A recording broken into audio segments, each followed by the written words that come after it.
اپنے سارے بہن بھائیوں کے کپڑے اپنے اور اپنے ہونے والی اہلیہ کے خود ہی سلائی کیے، برقع اور باقی بھی جتنے کپڑے بنا سکتے تھے۔ میرا ویزا بھی انہوں نے بھیجا تھا، میں نے کہا میں نے سعودیہ کپڑے سینے کے لیے نہیں جانا، تو وہ کپڑے لے کر آ گئی۔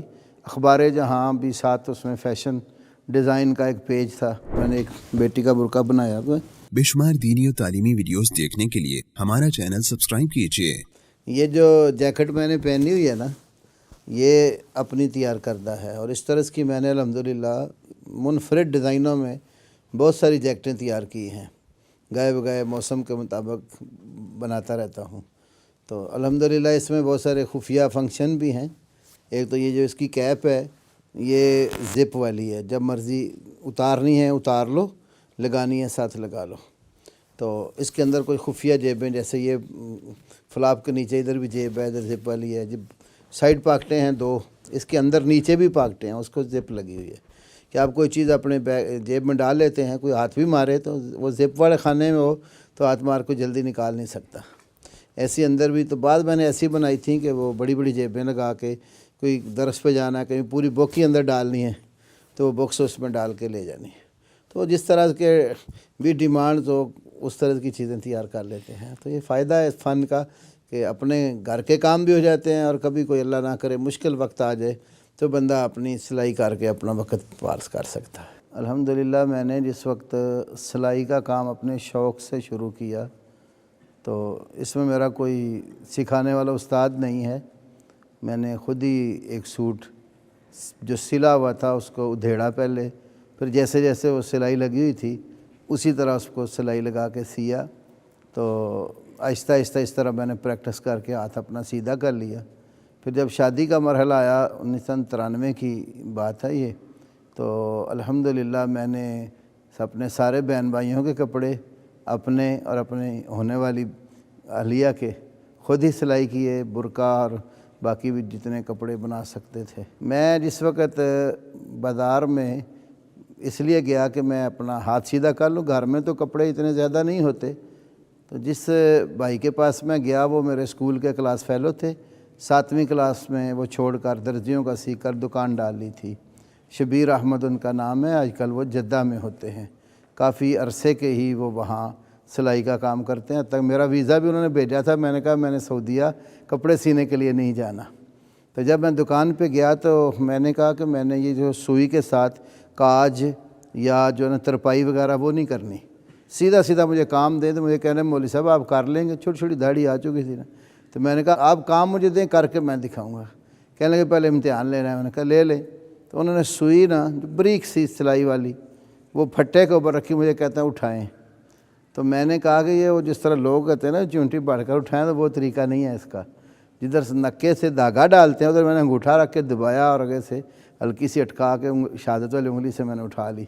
تو مجھے کہنے لگے آپ کام کریں گے، میں نے کہا تم آپ مجھے دیں، میں آپ کو ہر کام کر کے بتاؤں گا۔ وہ الحمدللہ پھر پہلے دن انہوں نے میں نے پاجامہ دیا، وہ سیا، دوسرے دن شرٹ دے دی، تیسرے دن پھر اس طرح قمیض۔ میں نے کہا میں سلائی کا کام کروں گا، آپ دیتے جائیں۔ تو الحمدللہ میں نے پھر وہ بھی کام کر کے ان کو دیے جو وہ نہیں جانتے تھے۔ اس میں ایک 2 پیس کالر کی بات ہے، وہ میرے استاد کو لگانا نہیں آتا تھا۔ تو ایک دفعہ ایک بڑا ہی مزاحیہ سا آدمی تھا، تو وہ آ گیا، کہانیاں بھی اس نے میں کافی سنائی، لیکن کہنا میرا سوٹ سینا ہے لیکن کالر 2 پیس لگانا ہے۔ تو استاد کپڑے نہ پکڑے، ان کو آتا نہیں تھا، میں نے کہا آپ لے لیں، انشاءاللہ لگا لیں گے۔ تو خیر کپڑے رکھ لیے انہوں نے۔ ظہر کی نماز کا وقت تھا، بازار میں ہمارے مسجد کا ایک دروازہ کھلتا تھا، تو مسجد کی 2 دکانیں تھیں، ایک دائیں سائڈ پہ ایک بائیں سائڈ پہ۔ تو جب نماز پڑھ کے ہم نکلے تو ایک دکان میں ہمارے گاؤں کے بڑے پرانے جدی پشتی درزی تھے، محمد علی نام تھا ان کا۔ تو مجھے آواز دی کہ پتر مبشر گل سن۔ میں کہا جی چاچا جی۔ کہنے لگے بیٹھ جا۔ میں بیٹھ گیا ان کے پاس، تو مجھے کہنے لگے آپ کے والدین تو زراعت پیشہ لوگ ہیں، آپ باہر کھیتی باڑی کرتے ہیں، یہ شعبہ تو ہمارا ہے، تو آپ نے کپڑے سینے کدھر سے خیال آ گیا؟ تو میں نے کہا چاچا جی میں کوئی آپ کے مقابلے میں دکان نہیں ڈالنے لگا، میں صرف اپنے گھر کی کپڑے وغیرہ سینے کے لیے شروع کیا۔ تو وہ قدرتی 2 پیس کالر بنا کے لگانے لگ گئے۔ تو میں نے باتیں تھوڑی سی بڑھا دیں، یوں ہی سمجھو موسیٰ علیہ السلام سے اللہ تعالیٰ نے کہا وما تلک بیمینک یا موسیٰ، تو جواب تو اتنا ہی تھا نا کہ یہ لاٹھی ہے، تو انہوں نے کہا میں پتے بھی جھاڑتا ہوں اور میرے اور بھی کام ہے اس سے۔ تو میں نے باتیں بڑھا دیں تو وہ دیکھتا رہ گیا۔ جس وقت کالر مکمل کر لیا تو میں نے کہا اچھا چاچا یہ میرا استاد انتظار کر رہا ہوگا. میں آیا, میں نے استاد کو کہا کہ آپ مجھے دیں, میں ابھی بنا کے دیتا ہوں آپ کو. پھر میں نے ان کے سامنے بکرم سے کاٹ کر لگا کے دکھایا ان کو, تو کہتے کہاں سے سیکھا ہے؟ میں نے کہا یہ بات آپ چھوڑیں, بس اللہ تعالیٰ کا فضل ہے, تو میں نے دیکھ کے آپ کو لگا دیا. یہ جو میں نے ایک بیٹی کا برقع بنایا ہوا ہے, اس کو امبریلا برقع کہتے ہیں. یہ نیچے سے آپ دیکھیں یہ بہت کھلا ہوتا ہے. ایک دفعہ ایک خاتون ہمارے پڑوس میں ہی رہتے تھے, وہ شیعہ برادری سے ان کا تعلق تھا, تو وہ کپڑے لے کر آ گئی. اخبار جہاں بھی ساتھ اس میں فیشن ڈیزائن کا ایک پیج تھا. تو استاد کو کہنے لگی شبیر صاحب کو کہ آپ یہ مجھے سوٹ سی دیں. تو وہ کہنے لگے میں تو لیڈیز کام نہیں کرتا. تو میں نے کہا استاد جی ہمارے مسائے ہیں, مسائیوں کے بڑے حقوق ہوتے ہیں, اب لے لیں میں سی دوں گا. تو کہنے لگے آپ سی لیں گے؟ میں نے کہا سی لوں گا.